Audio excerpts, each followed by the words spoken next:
ሰይፉ ፋንታውን የአዲስ አበባ ልጅ ነህ አይደል? አንተ ተጫወትበት ምን አለብህ? እንደው ያገኘውን እያመጣ እንደ ፈረስ እየጫንክብን ላያችን ላይ ታቃውሰናለህ አይደል? ኢትዮጵያ ውስጥ ገንዘብ የተደበቀባቸው 5 ቦታዎች አሉ። እነሱን ዛሬ እነግራችኋለሁ። ሁሉ ጊዜ ቦታ ላይ የሆነ ቦታ ስትቆሚ ቦታውንም ታውቂዋለሽ፣ ትለምጂዋለሽ፣ የምትሰጪውም ነገር የተለመደ ይሆናል። ምን አዲስ ነገር ልስት ስትይ እንደ ልብሽ ደግሞ ከሆነ አጥር መውጣትን ትመኛለሽ። ሲልም ነው ከፈለክ ራሱ ማን ከፈለክ ምን ሲልም ነው ሰላም ነው። ተወዳጅ ቪዲዮቻችሁን እንግዲህ ሰብሰብ አድርገን ይዘን መጥተናል። በሚገርም ሁኔታ ዩዝድ መርከቦችን መጠቀም ጀምረናል። ከዩዝድ ልብስ ተነስተን ዩዝድ መርከቦችን መጠቀም ጀምረናል። በሚገርም ሁኔታ የመርከብ ኮንትሮባንድ እንደሌለውም አስተውለናል። ለማንኛውም ባህር ዳር ከ3 ወር በኋላ በመሄድ የመጀመሪያው ተሳፋሪ እንደምንሆን ተስፋ አድርጋለሁ። በሚገርም ሁኔታ ውሃ ወዳድነታችን ጠንከር ብሎ ከሀገር ውጪ ማንጠፋም ብለናል። እኔ ደስ ያለኝና ይሄን ቪዲዮ የወደድኩበት ምክንያት በቃ ባህሏ ለብሳ እንደ ሌሎቹ ሰዎች ውጪ ነኝ ብላ አልተቀምጣችም። አለባበሷን ስንመለከት ማለት ነው። አረ ኮንጎም አለ ፋሚሊዎች። ባለባበስ ጉዳይ የድሬ ህዝብ እንግዲህ ሽቲ እንደሚለብስ እናውቃለን። በዚህ ጉዳይ ጃኒ ገብሩ እንግዲህ ብዙ አይነት ትችቶች ቀርቦባት ነበር። በሰላም ተገላግላለች። እንኳን ማርያም ማረች እንላለን። ግን ቃሏ በጣም ነበር ያስደሰተኝ። እኔ ልታሰር አይደለም የሄድኩት ፍቅርን ልማር ነው ብላለች። በጣም ነው ማመሰግናችሁ። ልታሰር ሳይሆን ፍቅር እንድታሳዩ ነው ያመጣችሁኝ እና ወዳችኋለሁ፣ አከብራችኋለሁ። የጃኒ ጉዳይንም እንደዚህ አግዝፈን ማየታችን እንግዲህ ትላልቅ ሰዎች ሌሎች ችግሮች እንደሌሉብን ያስረዳል ብለው ተናግረዋል። ይሄ ላይ እንዴት ነው ሰው የምትሆነው? ምን ያህል አውሬ እንደሆንን ልጆቻችን እህት ወንድሞቻችን እንዴት ሆነ እንደምንኖር የኢትዮጵያ እናቶች የሚያዩት መከራ ኑሮ ነው እንዴ? አንተ ሌሎችን በተውኩ ቁጥር ትተዋለህ። ምክንያቱም የሰው ልጅ ክቡር ፍጡር ነው። በአርአያ ሥላሴ የተፈጠረ ህዝብ ነው። ሰው ነኝ የምትል ከሆነ ያለፍንበት ያለነው ነገር በጣም የሚረብሽ ደግሞ የሚገርምህ በኢትዮጵያ በህይወቴ ፍጹም ላንተ የሆነቴን ነው የምነግርህ በጣም የተሰበርኩበት ሰው መሆኔን የጠላሁበት እጅግ ያዘንኩበት የተከፋውበት ዘመን። ደንዝዘናል። ፊሊንግ ስሜት አጥተናል። እንደ ሰው ለሰው ርህራሄ የሚባል ነገር ጨርሶ አርቲስት ደሳለኝ በሚገርም ሁኔታ እንደዚህ በማንባት ሀገራችን ላይ ያለው ሁኔታ ገልጾታል። እኔ የተደበቀው እውነት ነው ላለው፣ እናንተስ የሚቃረን ሀሳብ አላችሁ? እኛ ጎዳና ተዳዳሪዎች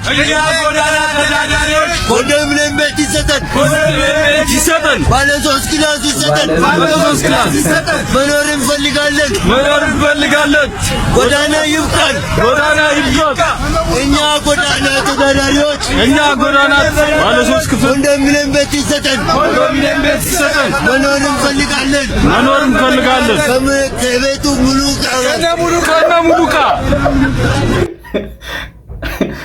ጉዳዩ የሚያስቅ ሆኖ አይደለም፣ ግን የሚያሳዝን ነው። በእርግጥ ግን ጥያቄያቸው በጣም ከፋልና ገረመኝ። በእኔ ሀሳብ አለኝ። እኛ በቅርቡ ጎዳና መውጣታችን ስለማይቀር ታለማምዱናላችሁ ወይ? ምን ልታዘዝ ወንድሜ? ይሄ ጃኬት ይኖራል እንዴ? ይሄ ጃኬት የለኝም ወንድሜ። ይሄ ጃኬት ገበያ ላይ 5000 ብር ነው የሚሸጠው። ስለጠፋብኝ ነው። እኔ ለአንተ 10000 ብር ከፍላለሁ። ልታስመጣልኝ ትችላለህ? እሺ 1000 ብር ቀብስተኝና አስመጣዋለሁ። ደስ ይለኛል። 2 3 4 5 ይሄው 1000 ብር። the next day ወንድም ያላድስ እቃዎች ከዱባይ አስመጥተናል። እስኪያቸው ምን አይነት ነው? አንዴያቸው እስኪ እንዴ! ይሄ እኮ የትናንትና ጃኬት ነው። ስንት ነው? በብዛት ነው 7000 ብር። አንድ ፍሬ ነው የምፈልገው። 6000 ብር ልውሰደው። በቃሽ። እሺ ይቻት የኔና ብዬ ወጥባ በላት ሹገር መጣና ከጅ አንድ ያቸውን አስመልሰው 5000 አግኝቷል። ይሄ ቪዲዮ እንዲተገበር ሳይሆን ነጋዴዎች እንድትጠነቀቁ ነው ይዤላችሁ የመጣሁት። ኑሮ በዚህ ከቀጠለ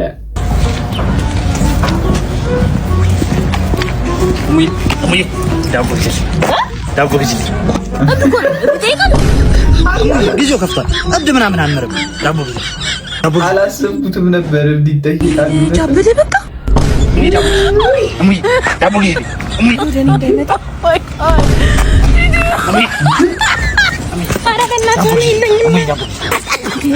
እዚህ ኑሮ ውድነት እኔ ለራሴ ላብድ ነው። የለኝም ምንም ብር። በእናትህ ዘርበልኝ።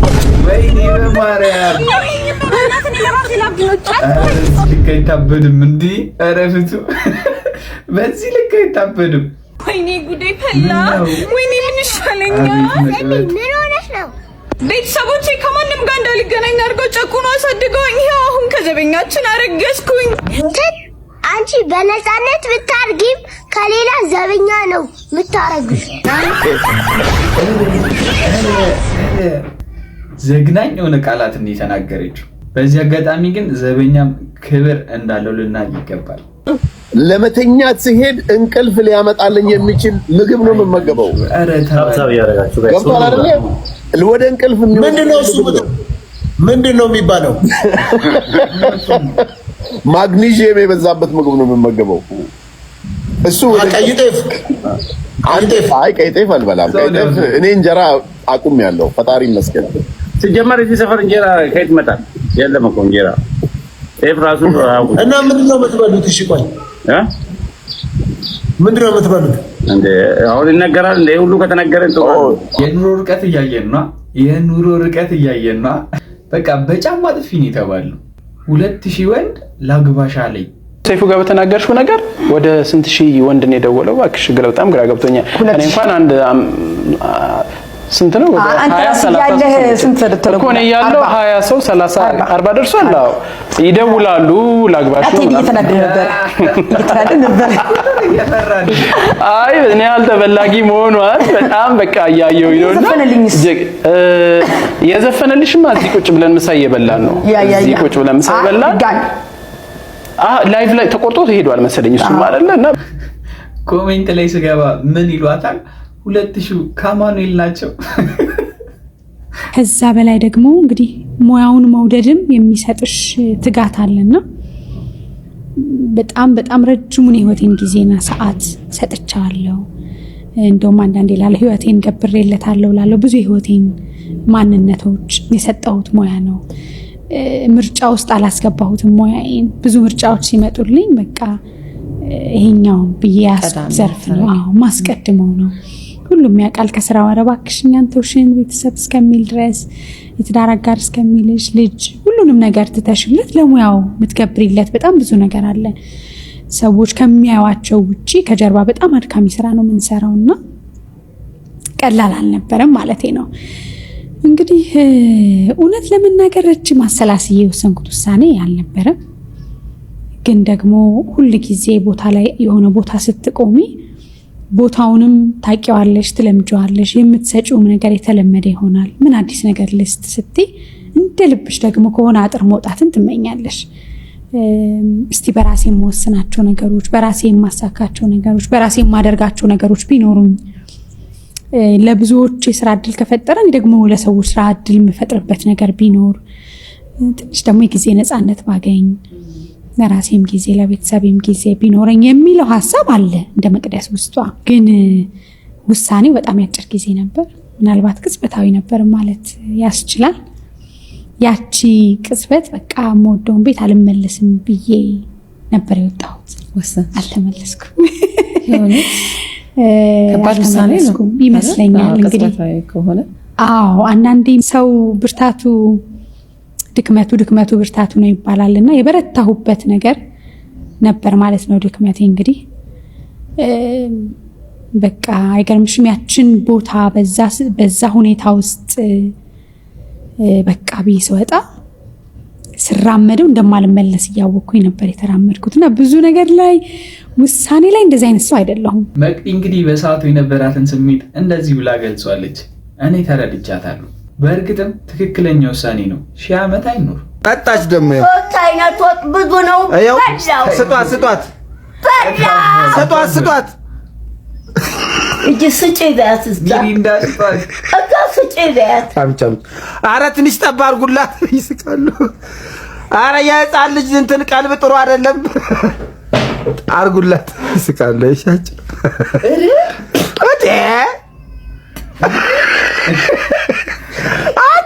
እማማ በማርያም በምዬ በዮሐንስ ማርያም እሺ በምዬ ብዬ ትንሽ ጠብ አድርጉላት እንዴ!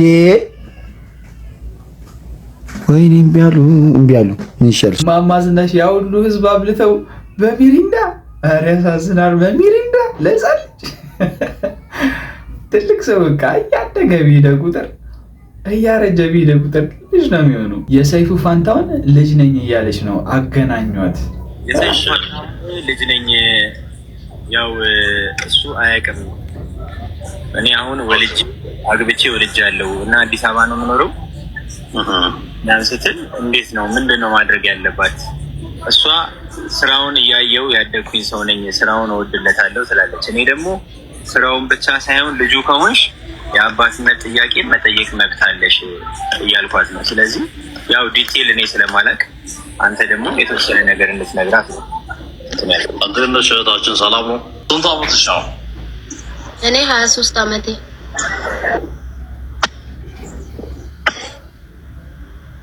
ሶስት ዓመትሽ ነው? በማለት በምን አጋጣሚ ነው አክቹሊ አሁን እንግዲህ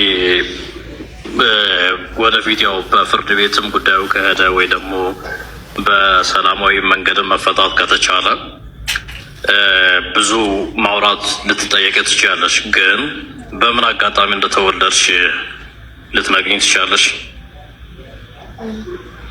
ይሄ የመልክ መመሳሰል እውነት ለማውራት ትንሽ ከግንባራችሁ አካባቢ እስከ አፍንጫሽ ባሉን ያለው የሆነ የመመሳሰል ነገር አለ። ግን ደግሞ በሱ ደግሞ እርግጠኛ መሆን አይቻልም። ዓለም ላይ ከስንት ሰው አንድ እንደዚህ የሚመሳሰል ምን አለ ይባላል። እና በምን አጋጣሚ እንደተወለድሽ ታውቂያለሽ ወይ ታሪኩን? ያው እኔ ምንም የማውቀው ነገር የለም። ግን አባቴ ያው በልጅነቴ እንትን እንዳለ እንደሞተ ነው የነገረችኝ ማዘር ማለት ነውና ምንም ሌላ ምንም የማውቀው ነገር የለም። እንደሞተ ነው የማውቀው እንጂ ሌላ ይሄ አባትሽ እንደዚህ ነው ስለ አባት ምናምን ያለውን ነገር አላውቅም። እና ከዛ በኋላ ማዘር ሌላ ህይወት አላት። አንድ ወንድ ልጅ አላት፣ ወንድም አለኝ በእናት ማለት ነውና ያው አልጠይቅም እኔ እንደዛ ብላ ስለምትል ሰውም እንደዛ ብሎ ስለሚያወራ እንትን አልልምና አግብቼ ምናምን አሁን ነው በቅርቡ ነው የነገረችኝ አክስቴ ማለት ነው። እና አክስቴ የምትኖረው ድሬዳዋ ነው። አዳማም ኖሬያለሁኝ። በቃ ይሄን ነገር ስትነግረኝ በጣም ነው የደነገጥኩት። ግን እኔ በፍርድ ቤት ምናምንም ያናህልም ለመሄድ ይከብዳል እና ቢያንስ እንኳን እሱን አግኝቼው ነው በቃ የኔ እንትን ማለት ነው ፍላጎት። ሰይፍሻ እንግዲህ እኩዮን አሪፍ መላጣ አግኝቷል። በመላጣ ከተመሳሰሉ ነው እንጂ እኔ በምንም አልተመሳሰል። እዚህ አካባቢም ትንሽ የሱም ሾል ያለ ነው የሷም ሾል ያለ ነው። ተመሳስሏል ትንሽ። እሺ ይሁን 200 ምናምን ሺህ ብር ነው ፀጉር አውጣችሁ መገዙት። ጂሰስ እኔ እስካሁን እውነት ለማውራት ከ1 ሚሊዮን ብር በላይ አልወጣሁም ለዩማን ነው ከድሮ በዚህ 3 ዓመት ውስጥ ስንት ሺህ ማርያም 65 ሺህ ሁለት ዩማን ይሄ ገዛ ባለፈው 130 ሺህ ብር ነው 120 ሺህ ብር ነው እንደዛ ነው የገዛው። የአንድ ወረዳ በጀት አናትሽ ላይ ዘዘው ምዞሪ እንግዲህ ላይፍ ኢዝ ጉድ። አረ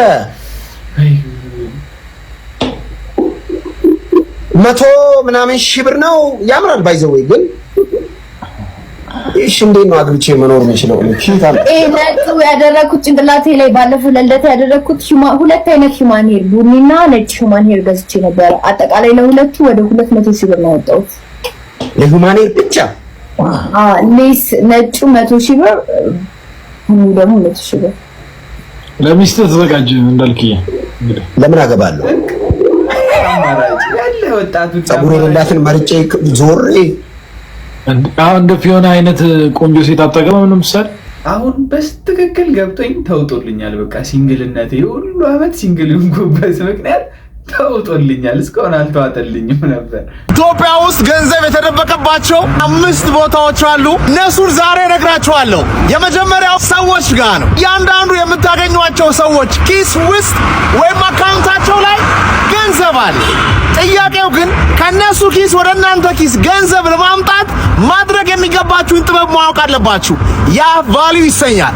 ሁለተኛው ገንዘብ የተደበቀበት ቦታ ክህሎትና ብቃት ነው። ሰው ብቃትና ክህሎት ታለንት ካለው ከሰው ልጅ ገንዘብ ይዞ ወደ ራሱ ማምጣት ይችላል። አንዳንድ ሰዎች ቪዲዮ ኤዲት ማድረግ ይችላሉ። አንዳንዶች ቤት ዲዛይን ማድረግ ይችላሉ። አንዳንዶች እንደኔ ተናግረው ማነቃቃት ሰዎችን ሂል ማድረግ ይችላሉ። እናንተ ግን የሚገርም ብቃትና ክህሎት ካላችሁ ገንዘብ በቀላሉ ወደ እናንተ እንዲመጣ ማድረግ ትችላላችሁ። ሶስተኛው ገንዘብ የተደበቀበት ቦታ ምንድነው? ችግር ነው። ኢትዮጵያ ውስጥ ድሆች ስለ ችግር እያወሩ ያማራሉ። ሀብታሞች ጥቂቶች ግን ችግር ቀርፈው ገንዘብ ሜክ ያደርጋሉ። እናንተ የት ጋር ናችሁ ያላችሁት? ራሳችሁን ጠይቁ። አራተኛው ገንዘብ የተደበቀበት ቦታ ፕሮዳክትና ሰርቪስ ነው። ልብ በሉ። ሰዎችን የሚያገለግል ችግራቸውን የሚቀርብ ፕሮዳክት ወይም ሰርቪስ ካላችሁ ወይም አገልግሎትና ምርት ካላችሁ ገንዘብን ማግኘት ትችላላችሁ።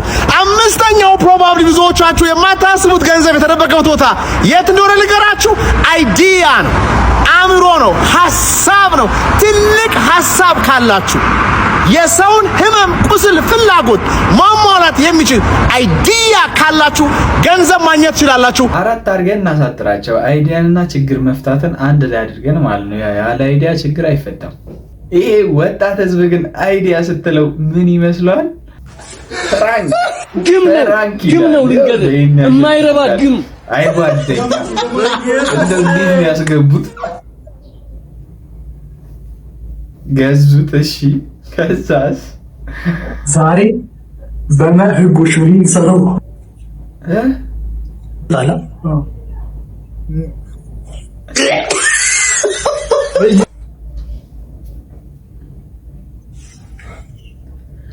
መንግስት ካስተርድና ሰንሴሽን ኮላብ አድርገዋል። አንድ ላይ አያስታውቅም። እያያችሁ ነው። ምን አያስታውቅም እንዴ? ኧረ ተው። እኔ እኮ ከእናንተ ስማ፣ እርጎ ይምጣና ልክ እንደዛ እንዲህ እያለ ነው ባፉ ነው በአንድ የዋጣችሁት በረንዳ ራቅ አንተ ሞላ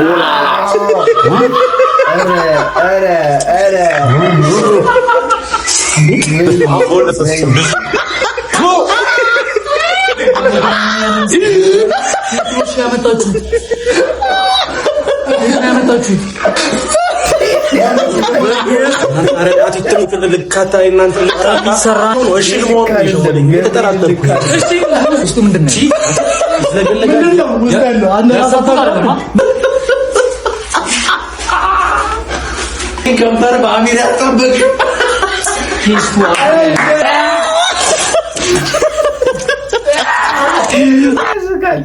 እኔ መቆጣ አላረጋችሁም። እናቴ ከሙተና ግን አግባብ ያለው ነገር አይደለም። አዎ እንችላለን።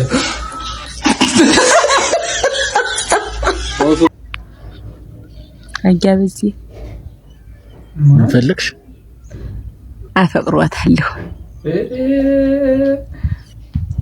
ጓደኛ አለኝ። አጋብዚ ምን ፈልግሽ? አፈቅሯታለሁ። ጓደኛ አለኝ። ኧረ ኩራት እዲ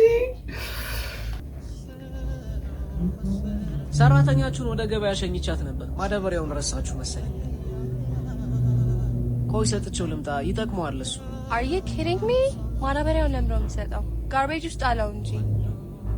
አንቺ ምን አለብሽ ቀልደኛ።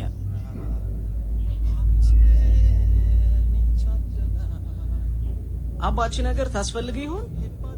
በጣም ወንድሜ አመሰግናለሁ። ሲበርደኝ ይደርባታለሁ፣ ሲቆረቁረኝ አነጥፋታለሁ።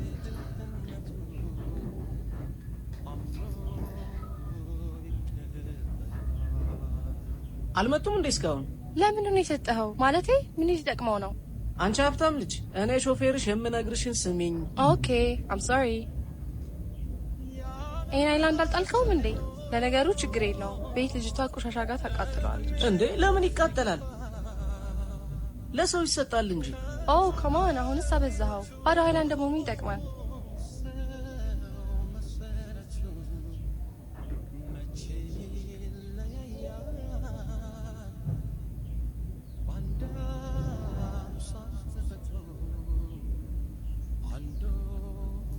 እየገባኝ አይደለም እየሆነ ያለው ነገር። ይኸውልሽ እዚች ሀገር ላይ ላንቺ ቆሻሻ ሆኖብሽ የምትይው ሌላው ወርቅ ሆኖበት ያነሳዋል። ላንቺ ስድብ የሚመስልሽ ለሌላው ክብር ሆኖ ታገኘዋለሽ። ማለት ጥሩ። ለምሳሌ ላንቺ ቢጤ ሀብታም ልጅ አባትሽ ቪትስ ገዝተው ቢሰጡሽ፣ ኧረ በስመ አብ ምን ሆነሃል? ላንቺ ስድብ ሆነብሽ። እኔ የድሃ ልጅ ሾፌር ደግሞ አባትሽ ቪትስ ገዝተው ቢሰጡኝ ራይዴን ጀምሬ የቀን ገቢዬን እያገኘው ድሃ እናትና አባቴን እጦርበታለሁ፣ ወንድሜን አስተምርበታለሁ። ላንቺ ስድብ የሆነው ለኔ ክብር ሆነ ማለት ነው። አሁንስ ገባሽ? አልገባኝም። ተው አትድከሚ፣ አይገባሽ። ልዩነታችን ሰፊ ነው። ቀርቷል። በቃ እንሂድ ይሻላል። በዚህ ቪዲዮ እንግዲህ ሃይላንድ በኪሎ እንደሚሸጥ የማያውቅ ሰው እንዳለ እየተነገረን ነው። ገንዘቡን የምታውቁ ሰዎች፣ በኪሎ ስንት ብር እንደሆነ የምታውቁ ሰዎች ኮሜንት ሴክሽን ላይ እስኪ ጻፍ አድርጓትና በቀጣይ ቪዲዮ ምላሹን እናያለን። ከዙሃ በግራ መስመር ወኻ ነይ እንግዲህ ዋኻ ጓዳ ደግሞ ዋኻ ጣይ ምናምን ይጀፈሩ እንረባ አሪ ምናምን ይጀፈሩ እንረባ ዋኻ ደግሞ አፈንጠነይ በግራ መስመር ላይ ወርተን ስለውት ነው ያ ታጂማ ከዙሃ በግራ መስመር ወኻ ነይ እንግዲህ ዋኻ ጓዳ ደግሞ ዋኻ ጣይ ምናምን ይጀፈሩ እንረባ አሪ ምናምን ይጀፈሩ እንረባ ዋኻ ደግሞ አፈንጠነይ በግራ መስመር ላይ ወርተን አስተውላችሁታል? እዚህ በዚህ በኩል ሆዱን ወግተውታል፣ እዚህ ጋር ምናምን አስረውታል። እንዴ ምን ጥቅም? አካባቢ ሰው እየነካ አስቸግሮ ሊሆን ይችላል። ሰይፉ ፋንታውን የአዲስ አበባ ልጅ ነህ አይደል? አንተ ተጫወትበት። ምን አለብህ ዝርያ። ኧረ አረጋጋው። ኧረ ኳስ በመሬት አድርገው። እንደው ያገኘውን እያመጣ እንደ ፈረስ እየጫንክብን ላያችን ላይ ታቃውሰናለህ አይደል? ኧረ ሰይፉ ፋንታውን 6 አድርገው። ኧረ 6 አድርገው። እንደው እያመጣህ ብቻ እላያችን ላይ ዝም ብለህ አጀንዳ ተወትፍብናለህ። ኧረ 6 አድርገው። ኧረ ሰይፉ ፋንታውን ተው ግን ተው። 11 መኪና እሺ እያለ ያዳምጣል። መላጣን ነበር መቆንጠጥ። እሺ 11 ቤት 5 መኪና ይዞብኝ ሄዶ ከ10ኛ 11ኛውንም እንዲህ ልታረገብኝ ነው ሲል እሱ ከነበላጣው ዲብሎ ሲያዳምጣት ውነም መስሎን ተሰብስበን ሴትዮዋን ላስላስ አረግ ነው ልጁ። አንድ ሚዲያ አለ ሰይፉ መላጣ የሚባል ምልጥልጥ የአዲስ አበባ ተወልጃለሁ ይላል። ሰገጤ ባንቀልባ የመጣ ሚዲያ ላይ የተለያየ ሰው ያመጣልሃል ወይ 2 ሰው አቅርባታ አዋራቸው። አንዷን ያስለቅስና እኛ እውነት መስሎን አብረናቸው ስናለቅስ ከጀርባው ከጎኑ ያለው ሰው ጭራሽ ከነሱ በላይ የተጎዳ ነው። አንተስ ኢትዮጵያ ውስጥ ምንድነው ሰው ማወቅና ታዋቂ መሆን ነው የሚጠበቅብህ። ከዛ ወዲህ እንደ ሰውነት እንደ ሰባዊነት የሚደረግ ነገር የለም። ሮሚ እንግዲህ እዚህ ጋር ሐሳቧ ሳያጣራ ብዙ ነገሮችን እያቀረበ ነው። ማህበረሰቡን በጣም ግራ የሚያጋቡ ነገሮችን እያቀረበ ይገኛል ሰይፉ እያለች ነው። ይህንንም በብዙ አይነት መልኩ ከነ ሀብታሙ ከኩላሊቱ ጀምሮ እንግዲህ እየተመለከትነው እንገኛለን። በስድቡ ግን አልስማማም። ከገለቴ ቡርቃ ጋር ተያይዞ እንግዲህ ኃይሌ ገብረስላሴም የተናገረው ነገር አለ። እንግዲህ ኢትዮ ፎረም እንደዘገበው ከታደለ ደም ንጹህ ነኝ፣ እኔ ምንም ንክኪ ምንም ያስመታውት ጉዳይ የለኝም ይለናል ኃይሌ ገብረስላሴ። እነሱን ለማስታረቅ ብዬ ነበር፣ እነሱን ለማስታረቅ አስቤ ነበር ቢሮ የጠራሁት። ታደለ ቢሮ ከደረሰ በኋላ ገለቴ ፖሊስ ነን ከሚሉ ሰዎች ጋር በመሆን ታደለን ይዘውት ሄደዋል። ገለቴ ባረገችው ነገር በግሌ አዝኛለሁ ይለናል ኃይሌ ገብረስላሴ ኢትዮ ፎረም እንደዘገበው። ፋሚሊዎች በዛሬ ይላችሁ ታዲያ በዛሬ ይዤላችሁ የመጣኋቸው ቪዲዮዎች እነዚህ ነበሩ። አይታችኋቸው የወደዳችኋቸውን ኮሜንት ሴክሽን ላይ የነገራችሁኝ ሀሳባችሁንም እንደዚሁ እየገለጻችሁ በኪሎ ስንት እንደሆነም እንዳትረሱት። ሃይላንድ በኪሎ ስንት እንደሆነ እንዳትረሱት። ሰብስክራይብ፣ ላይክ ያደርጋችሁ። በቀጣይ ቪዲዮ እስከምንገናኝ ድረስ ቸር ቆዩልኝ።